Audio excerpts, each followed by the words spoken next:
Hi, everyone. Thank you for joining us for MACAN's webinar today. This webinar is called Coastal Acidification and Harmful Dinoflagellate Blooms, Interactions and Emerging Implications for Marine Ecosystems and Organisms. Just some general information, we will have a Q&A at the end. You will all be on mute, and if you would like to ask a question, you can please put it in the Q&A box. This presentation will be recorded and available on our website at midacan.org/webinars. And our next MACAN webinar will be on April 16th at 11 a.m., and it will be on seagrasses in the Mid-Atlantic, restoration efforts and blue carbon potential. So please register and join us for that. Just a brief background on who we are, as though some of you may not be as familiar with the coastal acidification networks.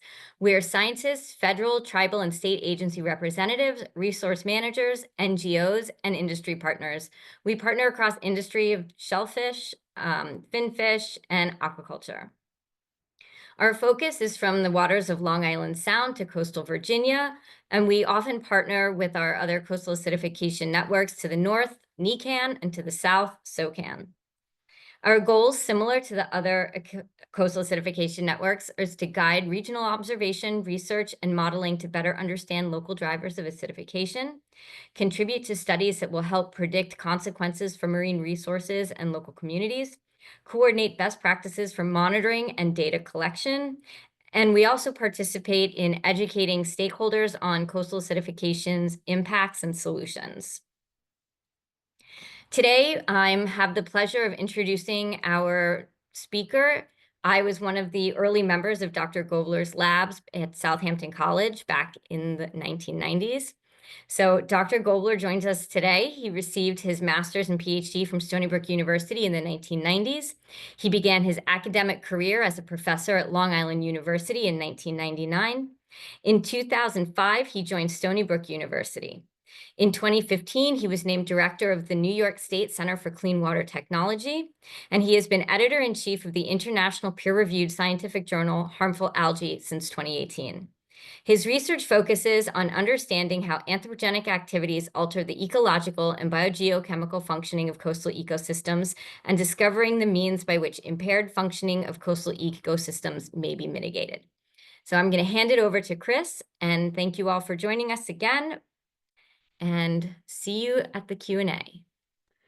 All right. Well, we live in a changing world at many levels, obviously, and today's topic is climate change and CO2. I pulled this down, I think, yesterday, and it's never ceases to amaze me how surprised I can be when I see these CO2 levels now approaching 430 parts per million. I went back to an old slide that I had from a previous talk I gave, 15 years ago, truth be told.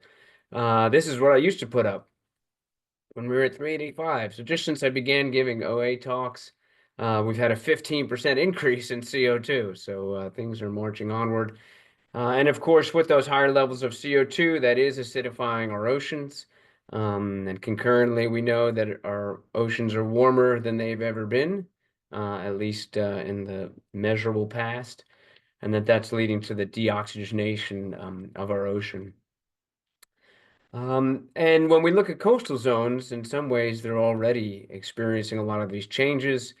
My group has spent a lot of time looking around the estuaries of the East Coast and just assessing the co-occurrence of hypoxia and acidification. And with this paper and several we've published, just the recognition that when you do get a low oxygen zone, well, that is an acidified zone, and that oxygen and pH, and excuse me, in this case it's PCO2, just trend straight together because respiration is a dominant force, particularly in eutrophic estuaries. And of course, these are also estuaries that are very prone to harmful algal blooms. And we know that harmful algal blooms have expanded globally, showing here PSP events, showing here Cochladinium/Margalefidinium events. And their impacts on coastal ecosystems have certainly increased with time, as well as the observations. And these are sometimes linked to climate change. So, for example, a paper we published a few years ago just showing that, for example, with regards to Alexandrium, given the warming that's been happening since 1982, we're seeing the migration of these blooms moving north towards the poles, as one would predict. But as a consequence, coastal communities in the Northeast US and Northern Europe now experiencing more intense blooms than they may have in the past. So when we think about coastal stressors, I now always include harmful algal blooms as one of the coastal stressors. And even if we assume harmful algal blooms are not going to become more intense necessarily with climate change, we know these other factors will. And so they'll be co-occurring over time. And in the past, I've used this image of the four horsemen of the ocean climate change apocalypse, just saying that, these are all happening concurrently. And, some people are a fan of this. I'm not a huge fan, but I put it up because other people seem to like it. In a review paper a few years ago, my former grad student, Andrew Griffith, who's now at USDA, put together this sort of visual trying to understand where and when we might expect these co-stressors to occur. So, for example, it may be in surface waters. We see the co-occurrence of warming and harmful algal blooms, particularly during the day, whereas it may be in deeper environments where we see HABs co-occurring with acidification in OA. So the talk today is based largely on a project I have currently with NOAA. They're on their HAB OA initiative. And so we're trying to understand how HABs, OA, and other stresses co-occur in estuaries, and also a sense of, what are the implications for the co-occurrence for aquatic life. We're working in the field in New York estuaries, so I'll just introduce the major players. We work with Alexandrium that makes saxitoxin that can lead to paralytic shellfish poisoning. We also work with Dinophysis acuminata. I often call this the sister species to Alexandrium because they tend to occur in the same places in succession. And Dinophysis is harmful because it makes okadaic acid and other related toxins that can lead to diuretic shellfish poisoning. And then the third harmful dinoflagellate that we look at is Margalefidinium polykrikoides, formerly known as Cochleidinium. And it forms these things called rust tides, which sometimes it's easier to say for the public. And, some people believe the name change was inappropriate. So, maybe we're best off just saying rust tide. But this is an ichthyotoxic species. It doesn't make any toxin that's harmful to humans, but the reactive oxygen species and related compounds that it makes can lead to fish kills and as well as the death of other marine life like bivalves and even coral. Again, we're working in New York estuaries. So for perspective, here's New York City, the nation's largest metropolis. On the North Shore of Long Island, exchanging with Long Island Sound, where you've been studying Northport Harbor and Cold Spring Harbor. And then closer to the Marine Lab for Stony Brook, Southampton, and eastern Long Island, we've been studying Shinnecock Bay. And as it turns out, it's these North Shore sites that are prone to blooms of Alexandrium and Dinophysis, whereas it's more in the eastern estuaries where we're seeing the Margalefidinium blooms. So we're sampling these things as a time course. And in addition to weekly sampling, we're doing cruises. And all this, again, is the cruises going from bloom to non-bloom areas. We also have devices that are making continuous measurements within the estuaries. And of course, we're collecting discrete samples so we can track things like cell counts and PCO2 and other parameters. Just calling out some of the continuous measurements we make. We do have a Contras Hydro-C to measure CO2. That's been a real workhorse for the lab and works quite well for us. We do have just a few CFETs left. Of course, they're not made anymore, but they, when functional, they are quite reliable. And then we have EXO SONS from YSI for dissolved oxygen and for backup for pH. In the lab, we do have some Durafet sensors. We also make spectrophotometric measurements of pH. And we recently acquired a new coulometer from UIC, the multifunctional dissolved inorganic carbon analyzer, the MODICA, which is the first of their generation to actually have auto sampling options. So you can run 10 samples at a time, and it runs them both for DIC and for spec pH, which is nice. Okay, I'm going to start on these sites here, focus on Alexandrium and Dinophysis, and I'll call out my graduate student, Marie Farrell. She's a master's student. There she is with one of her lab assistants, who's done a real nice job putting this data together. And before I go too much further, I will call out one thing because it'll come up again and again, and that is, what is hypoxia and how does it develop? And I have a little diagram of that here. And one of the purposes of my talk today is to try to help dispel you of the myth of how we think hypoxia develops. I think in this country we've developed a false sense of how hypoxia develops because the greatest attention to hypoxia has been in the Gulf of Mexico, and maybe secondarily in places like Chesapeake Bay and Long Island Sound. But here's like an infographic, and I really will call your attention to the middle one where it says, well, the sequence of events is you get nutrient loading, and then you get a huge algal bloom. And then the algal bloom dies. And then after it dies, it sinks. And then in the deeper water, it decomposes. And so this is a narrative that gives you a sequential set of events. And with the key one being there's an algal bloom. Oops, there's an algal bloom. It dies, it sinks, and then afterwards you get hypoxia. So let's see if that's how hypoxia develops. Okay, so I told you we'd start in the North Shore locations. We're starting here in Cold Spring Harbor, data set from just 2 years ago. And here is the sequence of Alexandrium and Dinophysis. As I think I mentioned before, they tend to occur back to back.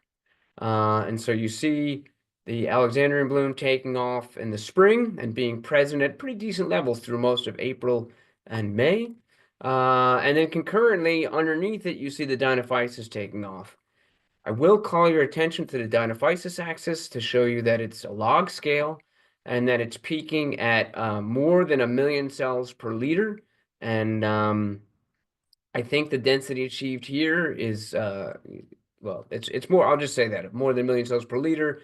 And if you follow the literature on Dinophysis, that would tell you this might have been one of the most dense Dinophysis blooms recorded in the U.S., although we've seen much denser, frankly, in the time that year and in the years since. But more importantly, to the point here, what's happening concurrently with other parameters. So here's time series plots of oxygen, pH, and chlorophyll. And so what you see, as we would expect, as temperatures warm, I'm not showing temperature, but you can imagine it does warm from April into the summer. What we end up finding is that the DO levels progressively decrease, as do the pH levels. And here I'm showing as a additional parameter chlorophyll. And so I have these up, and I'm going to now just show you how they differ across these two different blooms. So during the period of time when Alexandrium was the dominant harmful algal bloom, we've got normal oxygen levels. We've got pretty normal pH levels. Maybe below 8, but we see that in our estuaries frequently. Maybe bouncing between 8 and 7.7 or something. And of course, yeah, if you look at the wiggle, there's of course day-night variability, and the chlorophyll levels not too high. But when the Dinophysis population takes over, things change a lot. And so note here, everything just goes haywire, so to speak, when the Dinophysis is dominating. Firstly, we get much more wild swings on a day-night cycle. But if you look at these low levels that are occurring during the peak of this Dinophysis bloom with regards to DO, pH, we're getting hypoxic conditions, less than 1 milligram per liter, and pH less than 7.2. And of course, very strong cycles of these things on day night. And you also see the chlorophyll levels are much higher. We just published a paper. I think it might be 2024, so that might be a mistake. But in the last 12 months, I think it was December 24, so not quite 25. So my apologies. But about the blooms that happen actually in this precise location and neighboring locations, Dinophysis is a well-known obligate mixotroph, obligate heterotroph, phagotroph. It consumes other organisms, and when it blooms, it's blooming with other dinoflagellates and other heterotrophic organisms. I'll come back to that again later, but that accounts for this huge increase there. This plot here on the y-axis gives you hours per day. And so here we're looking at, in a given day, how many hours of the day do you have hypoxic or acidified conditions? And of course, the answer is seasonally dependent, but also bloom dependent. So during Alexandrium, there's not much of either. But during Dinophysis, you can see that it's pretty normal to have half of the day acidified water, hypoxic water as well, um, during the bloom, not after the bloom. So again, this whole idea that, oh, the bloom occurs, it dies, it sinks, then we get hypoxia. No, the hypoxia is happening during these blooms. We move over to Northport. This is last year's data, and it's very similar, but I think having repeatability is a good thing. So again, we get the bloom of Alexandrium first, then a bloom of Dinophysis, and this one it's even cleaner. The one, the break point between the two is very, very obvious. Um, Here, looking at again the trends, DO dropping through the season, pH dropping through the season. Here's our PCO2 sensors. And so just highlighting again the differences between the bloom populations. Again, Alexandrium fairly normal, oxygen and pH, and somewhat on the PCO2 front. But things change a lot in the presence of Dinophysis. And again, look at these lows, hypoxic conditions during the bloom, acidification during the bloom, and very high levels of CO2. And this is now the same plot you just looked at. And again, hours of hypoxia and acidification per day, just about nil during the Alexandrian bloom. But here now for Dinophysis, you're seeing in some cases the conditions, again, this is 7.5 pH, that's going on all day. So we're not getting above 7.5. And frankly, we're towards the end of the bloom, we're having these periods of the hypoxia lasting much of the day as well. So it's not after the bloom, the hypoxia is co-occurring with the bloom. Okay, moving to looking at things a little bit differently. We also did some cruises. This is Northport Harbor, and you can see it's sort of an evolution of the bloom where we went before, where there was not many cells, started seeing more and more cells. And actually, some of the cell densities here for Alexandrium, these are some of the highest we've seen, definitely the highest for the entire project. We're at over 50,000 Alexandrium cells per liter, and over 10,000 way out into the estuary, and then the bloom dying down. So see my narrative of it going before, initiation, peak, and after. Here's the oxygen levels. And so over time, particularly during the intense period of the bloom, you see concurrent, and I will emphasize, this is daytime. So during the day, and these oxygen levels aren't getting too low because it's during the day. But you can see a depression of the oxygen in the region where the cell densities are highest. And that actually gets a little bit better despite it being almost 3 weeks later when the bloom's over. And it's certainly warmer 3 weeks later, so expected to get worse, but the bloom gone, it gets a little bit better. Similar pattern with pH here. Again, this is measurements made during the day. But with the onset of the intensity of the bloom, particularly in the southern region, seeing those pHs get down, to the 7.5 region. And again, it gets a little bit better when the bloom's over, despite the fact that it's later in the year. And then finally on the PCO2 front, and I should have, hopefully it's obvious. Hopefully I said the word cruise, mentioned cruises before, but that's how this was done. So just continuous measurements of pH, DO, and now here PCO2. And again, that same region where the bloom is most intense is also the region where we're seeing the highest levels of CO2. And then the absolute peak for the entire study was in the most southern region, but actually after the bloom. Moving to Cold Spring Harbor now, and looking at Dinophysis. Just show here that in this particular case, we caught the peak of the bloom, decline, and then sort of after the bloom was fading. The chlorophyll lined up well with what we saw with cells. So again, this is a higher intensity bloom with regards to chlorophyll and co-occurring chlorophyll. The patterns, temporal patterns here, these are daytime measurements, a little bit different in that here we didn't see a strong DO signal, but actually once the bloom was over, the DO did go down again later in the season, and we see a similar pattern with pH. Okay, moving to our final of the three harmful dinoflagellates, Margalefidinium. And again, this is the one that occurs out in the east end. And here's a data set from that location. Here, looking at cell densities, oxygen levels, and pH. This is later in the season, so we don't, if anything, what we're seeing, if you really squint your eyes, there's maybe a little bit of like a U shape here, and that as it warms up, certainly saturation of oxygen gets low, and you can see this is from spring, June 1st, to fall, October. The day-night cycles, that's always what you see. But if we look at the bloom here, again, log scale, instead of cells per liter, this is cells per milliliter. So this is the most dense of all the blooms. And the absolute peak here is tens of thousands of cells per milliliter. So that's more biomass than we're seeing, even with the other events, which were 10 in millions per liter.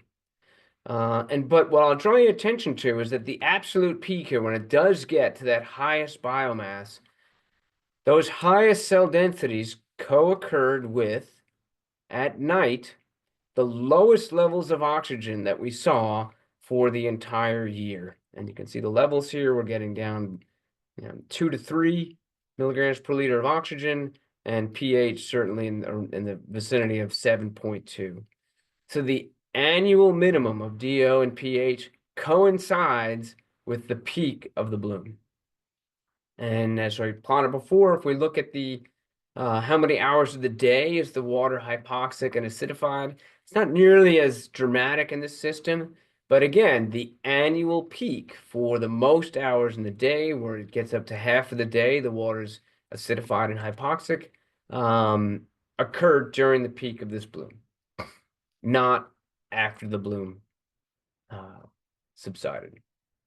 Okay, so just a few notes on this and the fact that hypoxia and acidification happens not after harmful algal blooms, but during harmful algal blooms. This may be somewhat of a special case. So just a few quick points to make on this front. These blooms are often high biomass. There's a lot of carbon. That's going to drive a lot of bacterial respiration. That also, with lots of biomass, can lead to turbid water, so lower light and therefore lower photosynthesis and less CO2 taken up and O2 produced.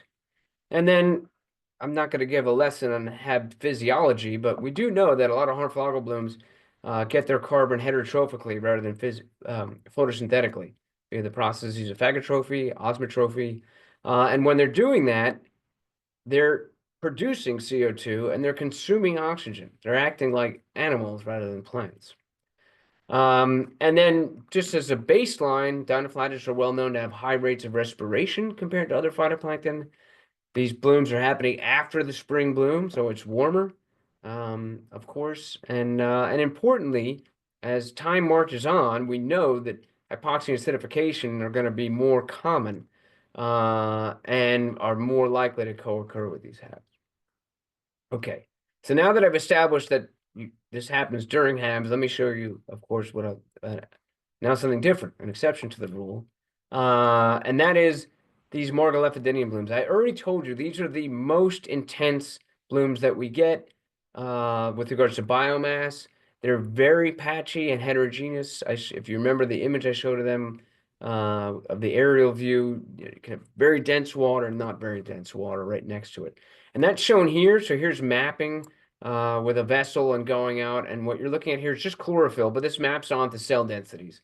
So anywhere you're seeing that the non-blue is where we're seeing the patches of Coclodidium as the vessel's passing through. And so these are daytime cruises, but note when you pass through that patch with lots of chlorophyll, you're actually getting supersaturation of oxygen. You're getting strong basification, pH up to 8.7. And you're getting incredible CO2 drawdown, less than 260 in some cases, microatmospheres of CO2. And I'll just emphasize, this is, of course, daytime cruise. And what I'll emphasize is that on the one hand, I'm saying exception to the rule, but it's actually fully consistent with everything you've seen before. Because what I've shown you so far is that when we have that acidification, we have that hypoxia during the blooms, it's at night. It's a nocturnal occurrence, and this is during the day. Okay. And so we do know that these harmful algal blooms are associated with very strong diurnal cycles in DO, pH, and PCO2.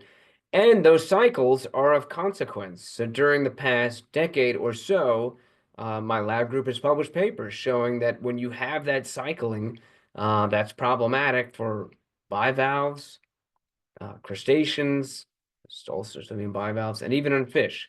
In some cases, they have to, it's overwhelming their ability to adapt. The rate of change is. Okay, but to the question of how this is affecting aquatic life, I'm just going to show some experiments from grad student Adrian Tracy, who recently graduated. She's been working with bivalves, but specifically bivalve larvae.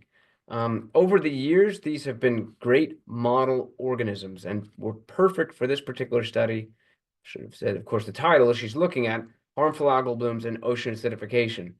The reason the bivalve larvae are great model organisms is because they're sensitive to CO2 in a dose-dependent manner with regards to their survival, also with regards to their size, and even the thickness of their shells is sensitive to higher levels of CO2.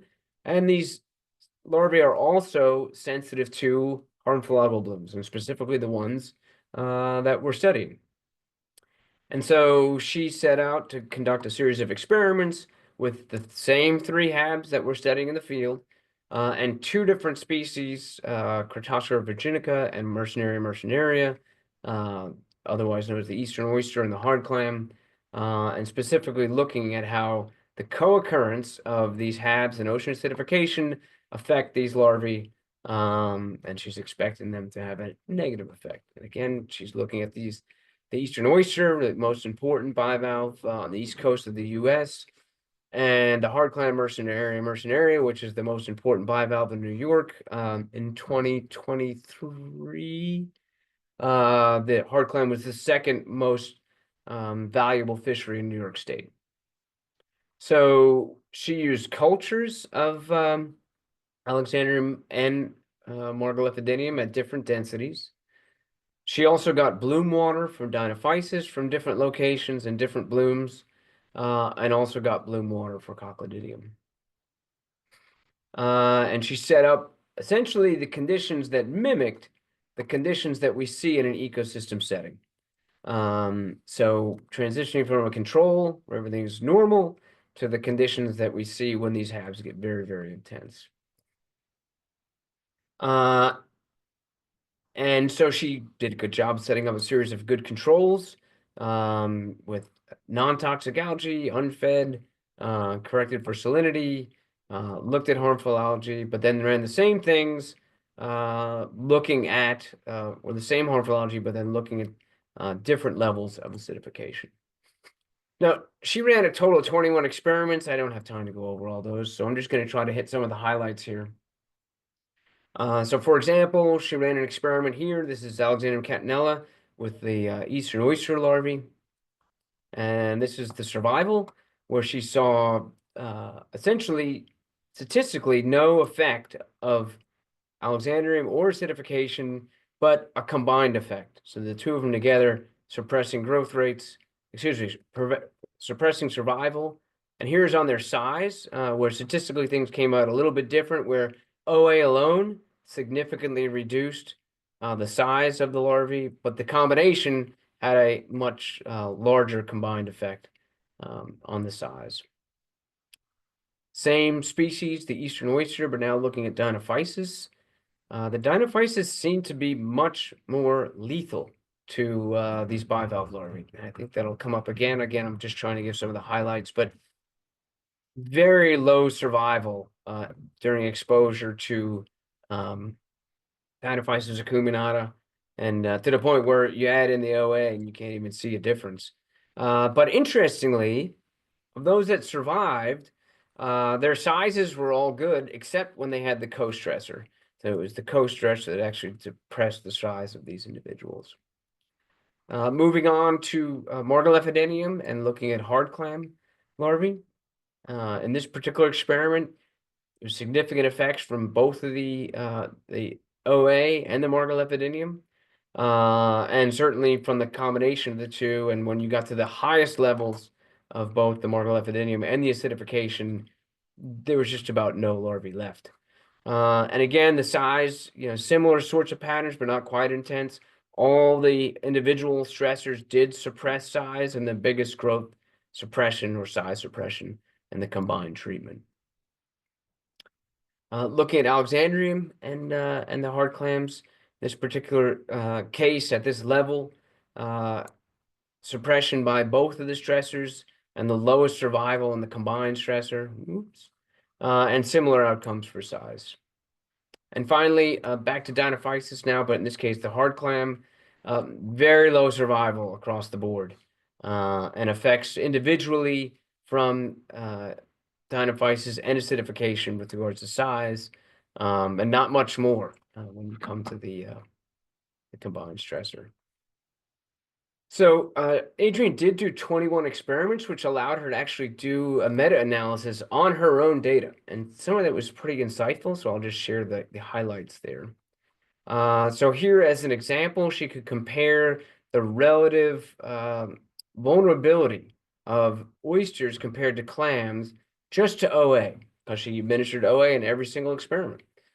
And what she found is actually that the hard clams are twice as vulnerable to acidification compared to the oysters.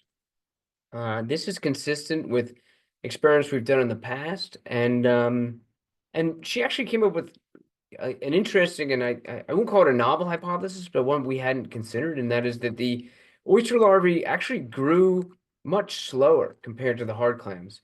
And that actually may have been a benefit to the oysters.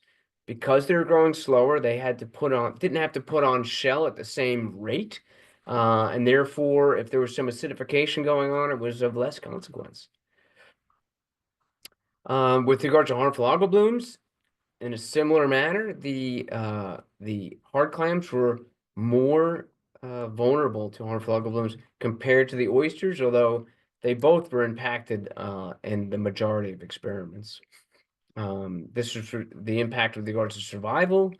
And when it came to size, all the harmful algae reduced the size of the hard clams, but again, only about half of the time that it happened for the oysters, and that may again be related to their smaller size and therefore slower growth. But the resistance of the oysters over the clams is consistent with some other studies as well. And then finally, comparing harmful algal blooms to OA, at least the treatment levels were used, it looked like the harmful algae were a little bit more impactful. So what this is showing here, you're comparing the impact of the HABs versus the OA. For both species, the HABs were more consistently impactful with regards to, in this case, it's survival. A little bit less clear and same thing for the hard clams, and the size, not as clear when it came to the oysters. But overall, the harmful algal blooms were more impactful compared to the OA. Okay, and then I think this is the last of the comparing all the experiments was the interaction. So all of our experiments, and I don't have time to go into the details. So if you're not familiar with the idea of two ANOVAs and looking at two stressors at a time and looking at the interaction of those stressors, when you do a design where you've got two different factors, essentially the answer you can come back with is that the two stressors have an additive effect, they have a synergistic effect, or an antagonistic effect. And what we found in general in this particular study, looking at these HABs and OA, are they antagonistic, synergistic, or just simply additive? In most cases for survival, 60% of the time, it was just simply additive. And for growth, about half of the time, it was just additive. But if we did get an interaction, it was more likely to be an antagonistic interaction between the two stressors. That suggests that these two stressors, in some ways, may be acting on some of the same or similar physiological pathways.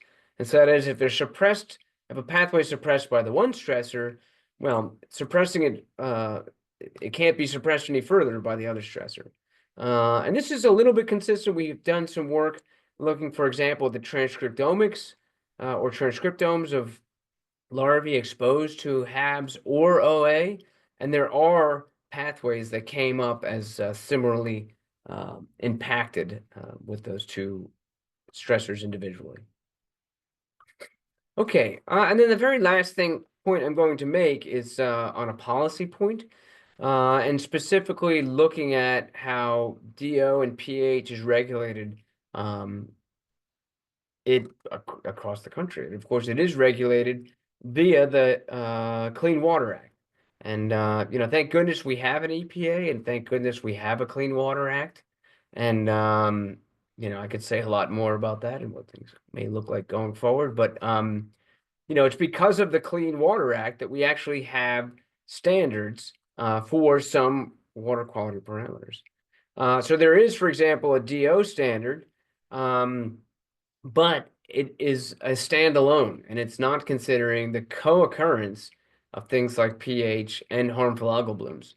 And clearly, what I've just shown you for the last half of this presentation is that these things do co-occur, and the impacts are much more intense when it's two stressors compared to the singular stressor.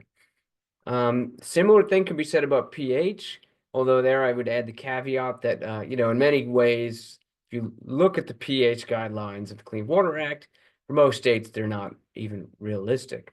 But certainly they're not considering these other co-occurring stressors. And so if things are built on just one stressor, that would mean that the functionality, and I should say the guidelines are built, of course, on experimental work and observations. Those experiments, if they're just looking at that one stressor, the fact of the matter is, I've shown you during this talk that the outcome is going to be worse if it's more than one stressor. And therefore, those standards that we have, and again, thank goodness we do have them. Thank goodness we have a Clean Water Act and an EPA, but nonetheless, they're not as protective as we believe. And again, they were developed, that's why they were developed in the first place. Okay, so got through things faster than I thought I would, so I'm wrapping up. I'm calling harmful algal blooms the fourth horseman of the ocean climate change apocalypse. What I've showed you and emphasized, and you've heard loud and clear, is that harmful algal blooms are co-occurring with nocturnal hypoxia, with nocturnal acidification, and very strong diel cycles of these parameters. And I showed you that harmful algal blooms combined with ocean acidification significantly decreased both the growth and the survival and size of bivalve larvae. And when you put them together in that combined treatment, I didn't really emphasize it, but you're left with almost no larvae left.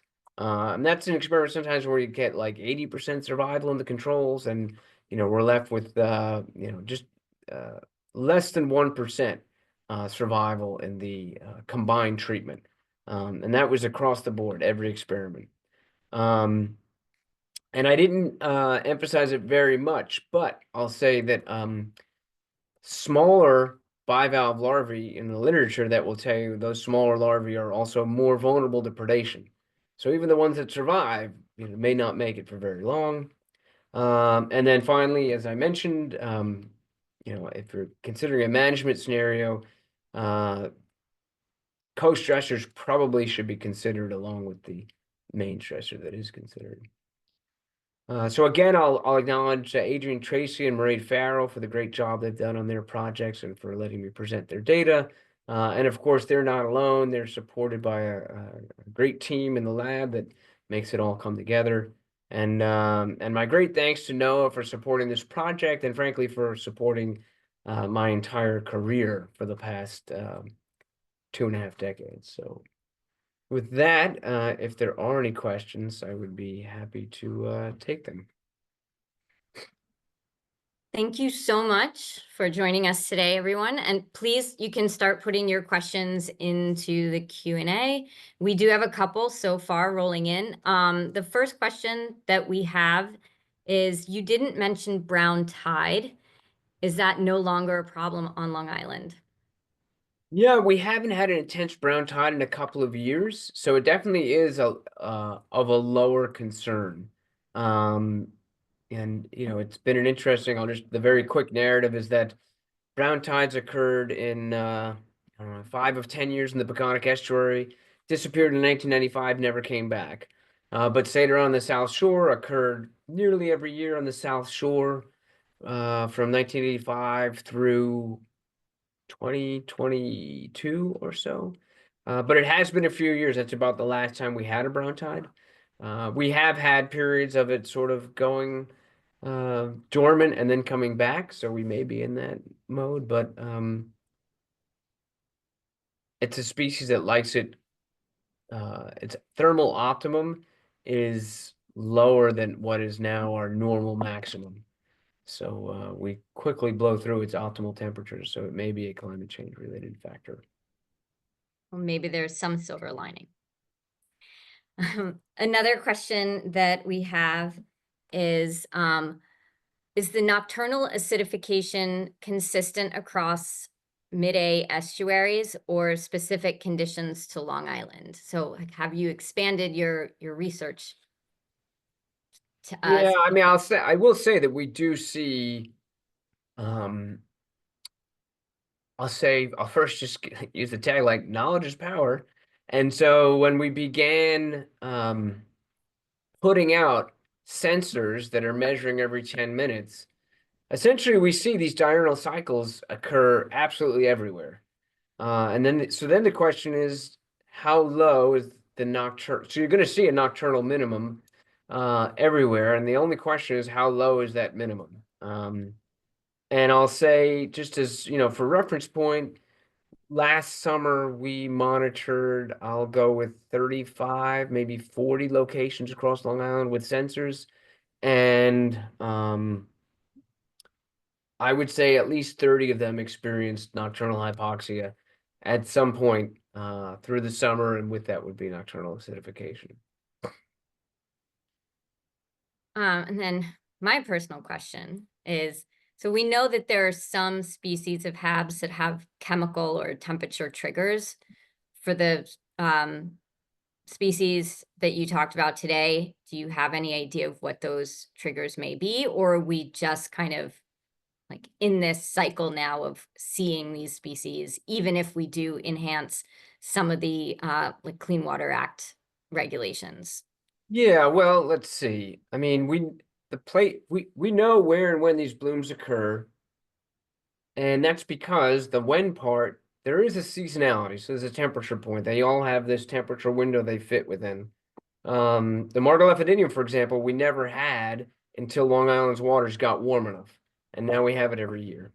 Um, the other trigger beyond their seasonal window of thermal optimal temperatures is the combination of nutrient loading and then restricted hydraulic flushing, right? So we don't see these blooms, even if you look at some of the mapping that I did of the HABs, they're really intense in the Back Bay region, and then they get less intense when there's more tidal flushing. So that's an issue spatially. And then a second trigger that's a no doubter is high levels of nitrogen, and that we know for a fact that these things thrive on high nitrogen either directly or indirectly. And I think for all three of the species, over the years, we've published papers showing that you can get these blooms more intense simply by adding more nitrogen. So that's another trigger point as well. Great. I don't see any other questions coming in. Give it one more, about another 30 seconds. So we just put the link in the chat to the next webinar. And since we don't see any more questions coming in, we want to thank everyone for joining us today, especially our speaker, Chris Gobler. And we will post this webinar recording up on our website in a couple of days and let everyone know. Thank you so much for joining. And also just take a second that while we still have everyone on the line, to mention the MACAN State of the Science meeting this summer in Annapolis, or close to Annapolis, Maryland, at the Smithsonian Environmental Research Center, July 15 to 17. You can check your email for further announcements about it, and we hope that everyone will join us for our next webinar and the MACAN meeting this summer. So thank you very much to our speaker, and thank you everyone for joining us today. Okay. Thanks, Janet. Good to see you. You too. See you soon. Take care.